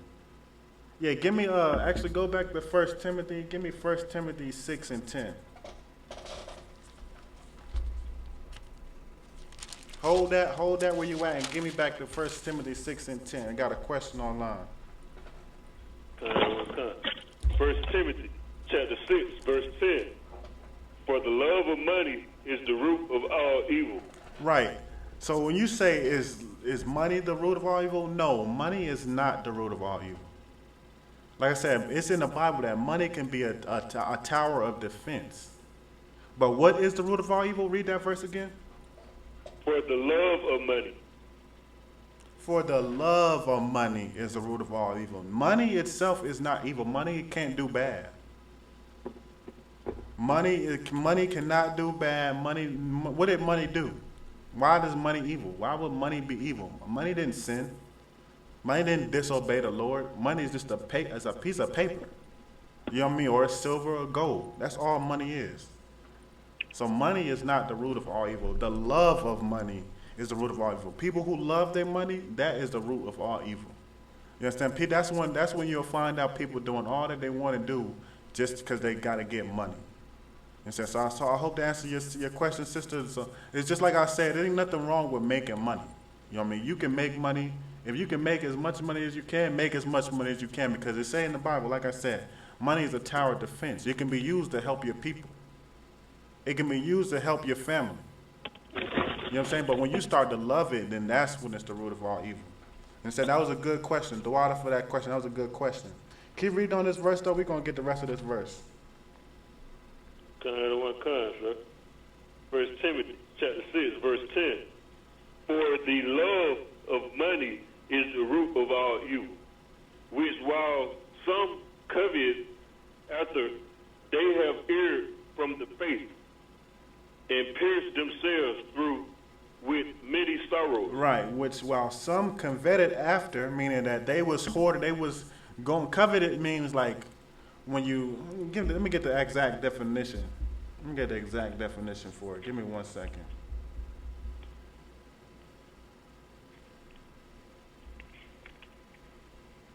It's like when you envy. It's like, you know what I mean? You want it, yearn to possess. What it says, yearn to possess or have something.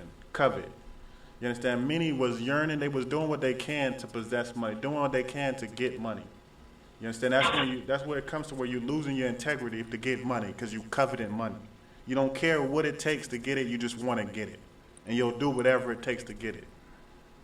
You understand? Say, well, what some coveted after, they have erred from the faith, meaning they stopped caring about the Lord, man. They don't give a damn about the Lord. They don't give a damn about their people. They don't give a damn about nothing. All they care about is making a check, making this money.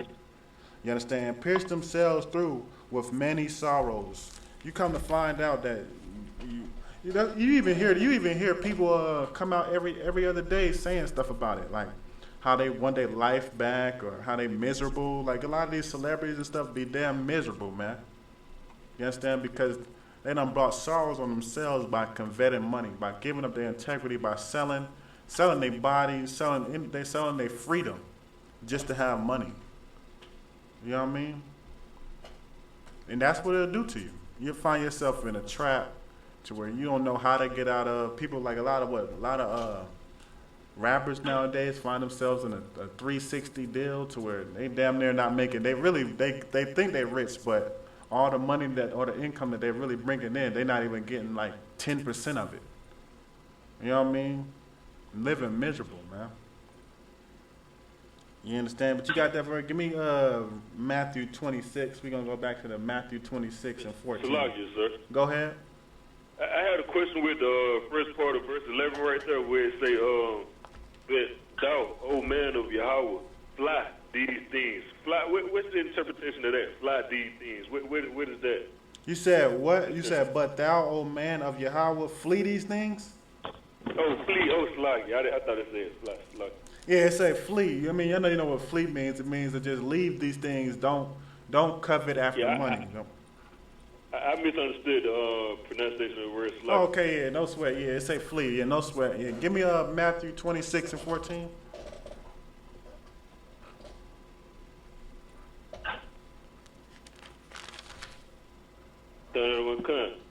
Matthew chapter 26, verse 14.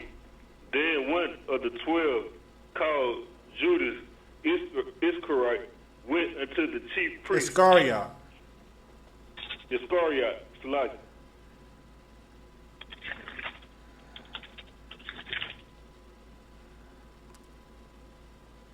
Keep reading.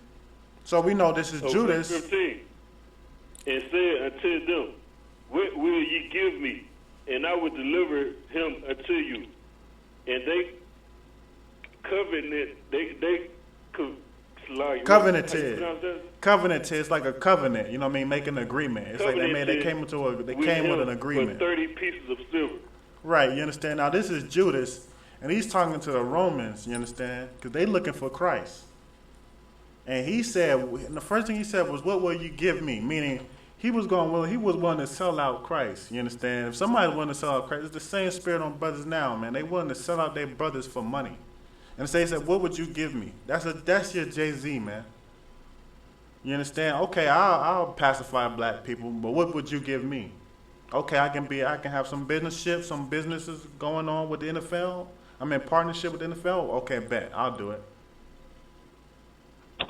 You know what I mean? It's no different than Judas. Somebody said Salakia? Yeah, because Salakia, it's crazy because that heavy mentioned Jay-Z name because like from you know what I'm saying, here rap sheet, he known for doing that. You know what I'm saying? If you look at what he did back with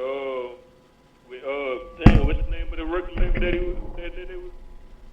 You said what? Say that again?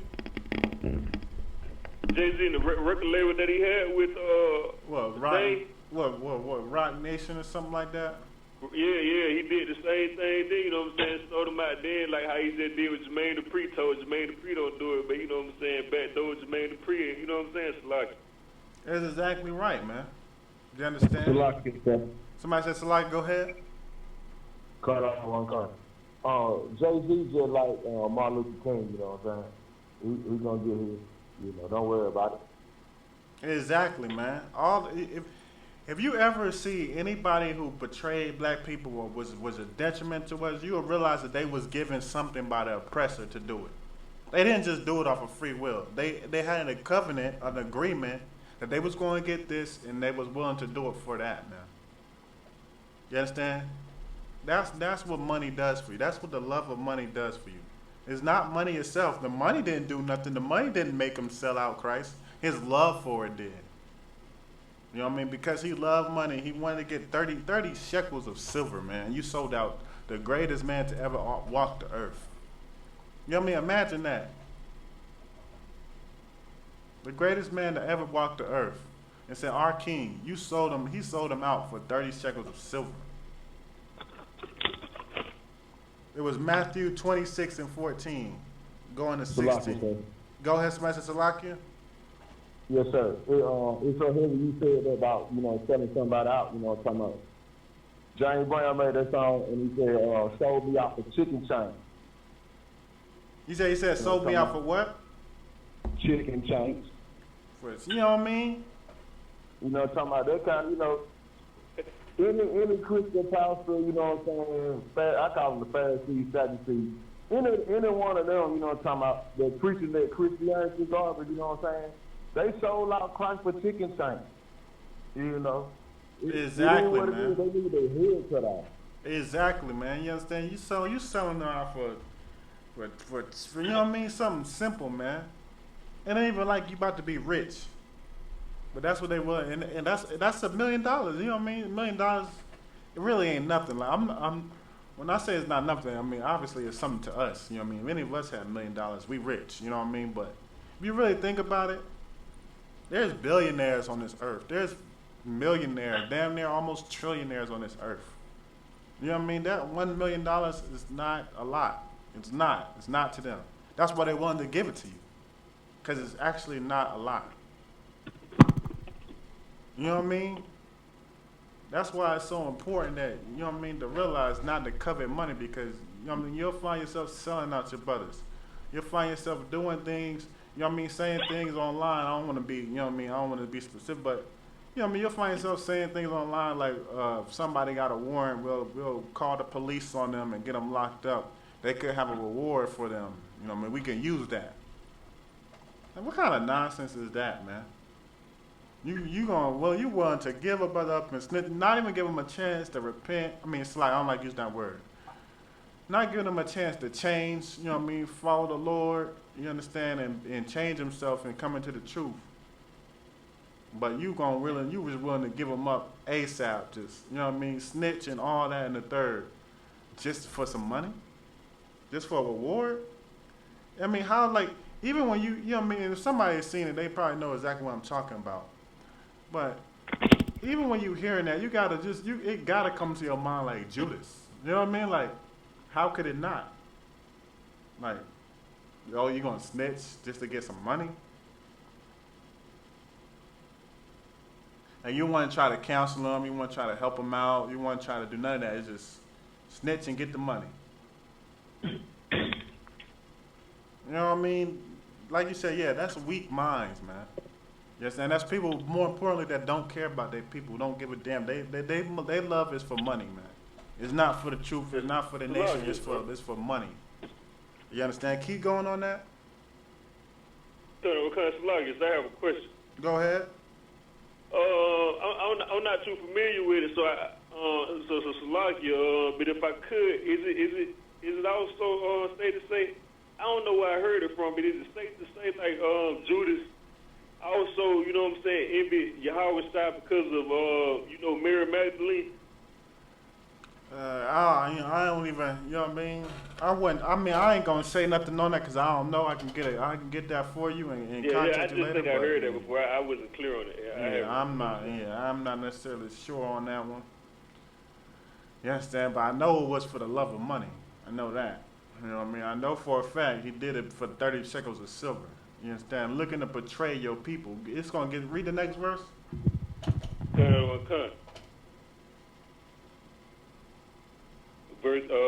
Matthew chapter 26, verse 16. And from that time, he saw opportunity to betray him. Right, and from that opportunity, he saw opportunity to portray him, man. You understand? Once you throw money in somebody's face, they're willing to, like I said, all their morals go out the door. Their integrity, and all of it is out the door. You know what I mean? You thought that y'all was homies? Okay, you'll see. You know what I mean? He in that room with the oppressor, and the oppressor put money in his face, and he like, oh, what about the oppressor might ask him, what about your best friend? Best friend who? You know what I mean? Money, my best friend. You know what I mean? I was like how women be saying that, well, money make me come. You know what I mean? It's nonsense like that, man. You know what I mean? You willing to do anything for money. You understand? Give me, what time is it? We got a good amount of time. Okay, give me,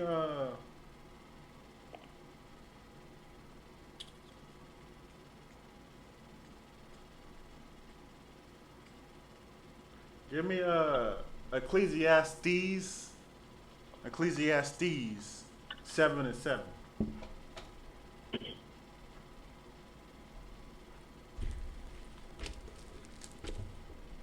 We're gonna pull that out, man. Ecclesiastes chapter 7, verse 7. Surely oppression maketh a wise man mad. Right, stop right there. It says, surely oppression maketh a wise man mad. But yeah, you got people trusting, and that's why I wanted to pull up that verse that I did before. It says, trust not in oppression. Because oppression should make you mad. You understand? You should make you mad, not to where you believe that that's your only way out, is oppression. You still in oppression. How can you trust in it? You understand? It says, surely oppression maketh a wise man mad. But what? Read the next part. Third one comes. Ecclesiastes chapter 7, verse 7. Surely oppression maketh a wise man mad, and a gift destroyeth the heart. Right, but a gift destroys the heart, man. You understand? You can be mad all you want, you know what I mean, because of oppression before you get the money. But as soon as you get that gift, as soon as you get that money, you don't care about it. Now you trust in oppression. That's why I say a gift destroyeth the heart, man. Yes, and that's why the Bible says, seek not their prosperity and their peace all the days of thy life. Because once you start to seek to get what they have and have what they have, you'll find, like I said, you'll find yourself not being able to relate with black people no more. You know what I mean? You'll find yourself not giving a damn about black people. You'll find yourself trusting in oppression. That's what all these celebrities did. All of them, a lot of these celebrities did grow up in it. Some of them grew up in a good home, but a lot of them grew up in the hood, man. They was oppressed just like you. They was worried about if they was gonna live the next day just like how you were. And then a song got on, somebody heard their song and it got promoted and they got rich. You know what I mean? Or they went to one of those acting jobs or acting with them casting calls and got casted and got called in for the casting, and then you know what I mean, they got their acting job and then they got money. And then they just forgot about all that they've been through from their life. Salakia, sir. Go ahead. That's kind of like, Salakia, excuse me. It's kind of like how Steve Harvey started his morning show off every day talking about, I got a radio show. Yeah, thank God I got a radio show. I got my own radio show. I could be myself. But they're the same fool that get up here and say, I'll be a monkey for a check. He admit that he would sit there and be a monkey for the white man, but he tell you he is himself the whole time. Exactly, man, and that's losing your integrity. You know what I mean? You willing to go up on the comedian stand and play the role of a monkey, man, knowing damn well they call black people, the oppressor like to call black people porch monkeys. You gonna go up there and play a monkey? Salakia, sir. Go ahead. I was sitting there listening to what you were talking about with Steve Harvey, right? What y'all saying about Steve Harvey. They go right back to verse 15. He killed Christ He was there laughing in Christ's face, and he killed Christ because he took 30 pieces of silver. He took the money instead of standing up for the truth of the Most High, saying that he want to be for his people, but he'd rather be for his pocket, off with his head. Exactly, man. You know what I'm saying? It's the exact same thing, man. You willing to sell out your people. You understand, you going up there playing a monkey role and being a monkey. That's the disgrace to your people, man. You literally selling out your people. You legitly saying, I don't have no integrity. I'm not a masculine at all. You know what I mean? And I don't care about my people. All that my people went through, I'm gonna make fun of it. What my ancestors went through with 400 years of slavery that we going through, I'm gonna make fun of it. Yeah, it's not a serious matter.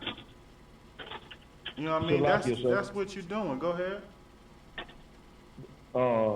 Steve Harvey, the homosexual Steve Harvey student, he went to Africa and got a reality check. Yep. You know, and I hope his caterpillar get knocked off his face and he gets his hair back in the head. Cause he is the absolute ultimate of buffoonery in the black community. Right, you understand? Yeah, just like the brother said, Steve Harvey recently went to Africa and seen like some of the ports that they did have slavery on, that they were sold out of and lived in. He seen some of that, and he said it made him cry. I guess he started crying because he seen it. So he got a reality check to realize that, you know what I mean, that's something that's not made fun of. Now, we'll see what he do from this point forward, but up until now, man, you know what I mean, that's a sellout, man. It's somebody that you can't trust, that'll betray you for some money. You understand? You would think that we should have a strong enough brotherhood that'll be stronger than betraying each other over money. You know what I mean? Like, if you can just be bought out, then how is anything that you standing for strong? How's anything that you standing for actually mean something if you could just be bought out? You know what I mean? Like, do you really care about your people if there's a price limit to it? You don't, man. You understand? But a gift will destroy your heart. It's all in the Bible, man. You get a gift, you get that money, you get a check, you're going to find yourself doing things you never thought you would do. And it happens time and time again, and it'll keep happening. You understand? All these things, all you just got to do is just look at celebrities, see them, sometimes they go fucking crazy. It's lucky. You know what I mean? They just legitimately go crazy. And you'd be like, why is it so crazy? It's because of all the things that they're doing just to have that money. You know what I mean? Give me, let me see. We're going to pull this last verse. Or do I want to?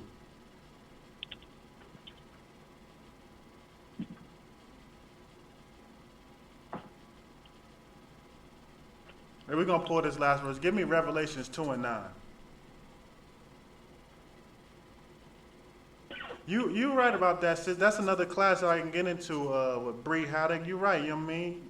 I won't stray from that. Men do got to step up, you know what I mean? The men do got to step up. Now, the sisters need to be behind the men, too, though.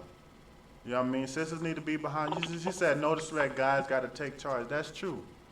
You know what I mean? Men got to definitely step up. And, you know what I mean? I said this out in camp, yesterday or last Saturday? Said this out at camp, you understand? Guys got to get that masculinity back. Because we the only ones, the men are the leader of the black community. You understand? The man's going to step in that role, be a leader of his community, and do what he got to do for his people. You understand? But sisters also got to have his back. Sisters is powerful too, man. You know what I mean? The sisters out there, they be able to get the bread, they be able to do things and move in society and do things that the men can't do. Sisters got to be behind their back 100%, backing them up. You know what I mean? It's all a part of us coming back together. But you're right about that. Give me that last verse of Revelations 2 and 9. Another one come.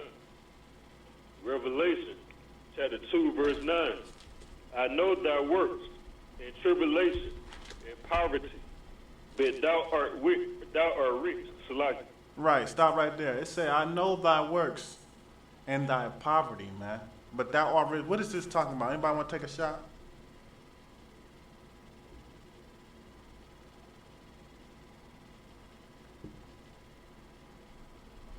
Select. Go ahead. Is it saying is the Most High saying to Israel, like he know the you know what I'm saying, the hardships, you know what I'm saying, and the hell we catching, you know what I'm saying, and all the you know what I'm saying, all the poverty we going through, but you know what I'm saying, through him we still rich. That's exactly what he's saying. He said, I know thy works and thy poverty. You understand? The Lord knows the things that we going through. He sees the things that we going through. You know, he see us getting murdered, you know what I mean, worried about our life. You understand? Getting treated unjustly, you know what I mean, unfair. All the things that's going on to us. The Lord sees it all, man. You understand? And he know that we are poor, man. We are poor people. You understand? We ain't got money like that. We fighting to make ends meet, living paycheck to paycheck. You know what I mean? Trying to find a meal, you know what I mean? Trying to keep the lights on. You understand? He knows our poverty. But he said, but we are rich. Why are we rich? That's a question. Why are we rich? If we poor, how are we rich?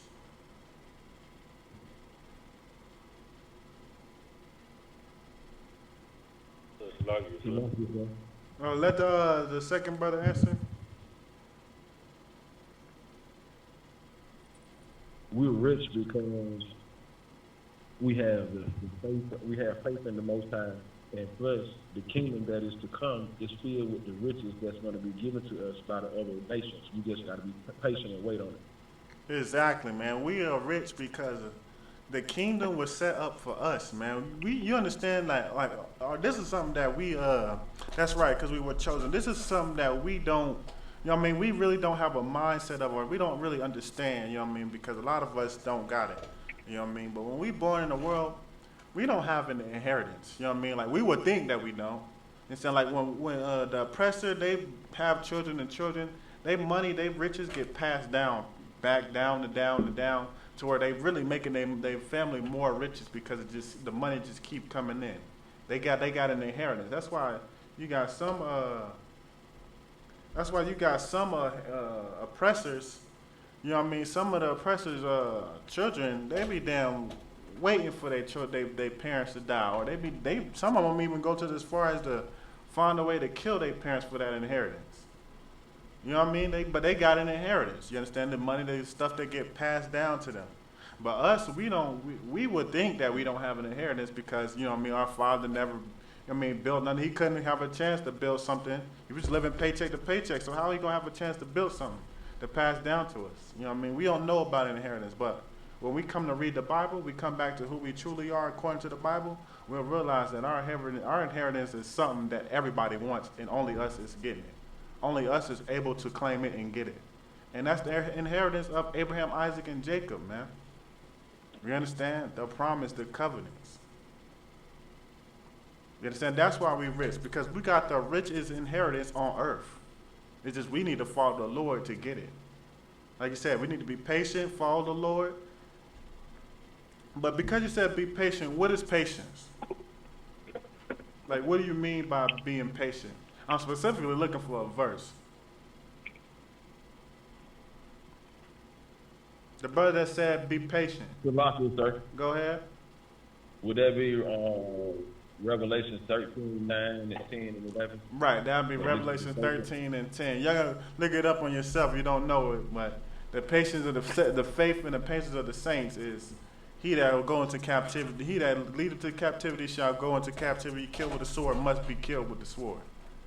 You understand? I just wanted to ask that question to see if you knew, but that's exactly right, man. You understand? That we are rich, man. We might be poor right now, but we are rich because our inheritance, when it comes, we are going to be the richest people on this earth. And we got the Lord to follow. Keep going on that, though. Go ahead.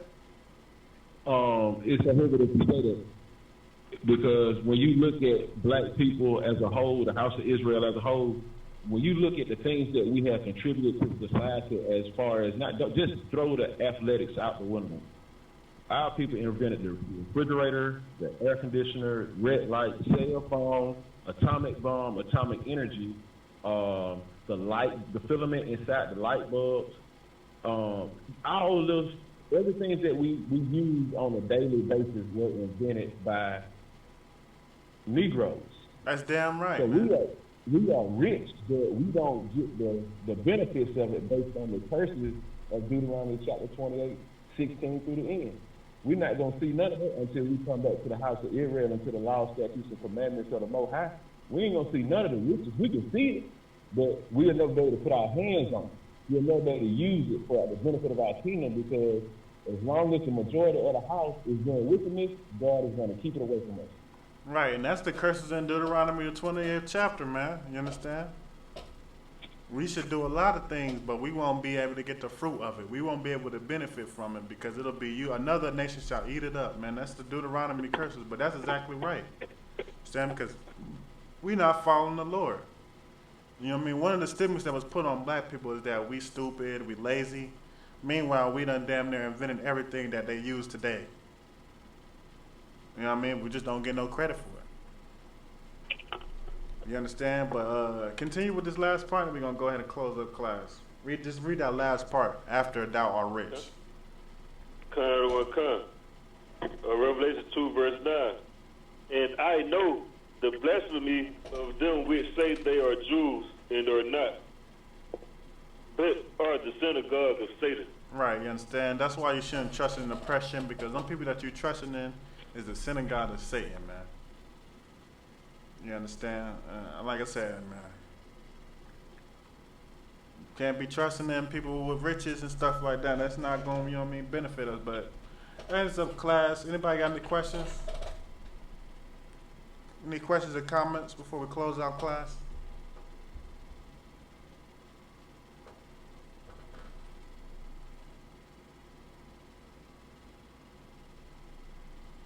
All right, no sweat to online. Shalom, y'all watch music to the brothers. Shalom, shalom, shout out to the sisters. Go ahead and close the online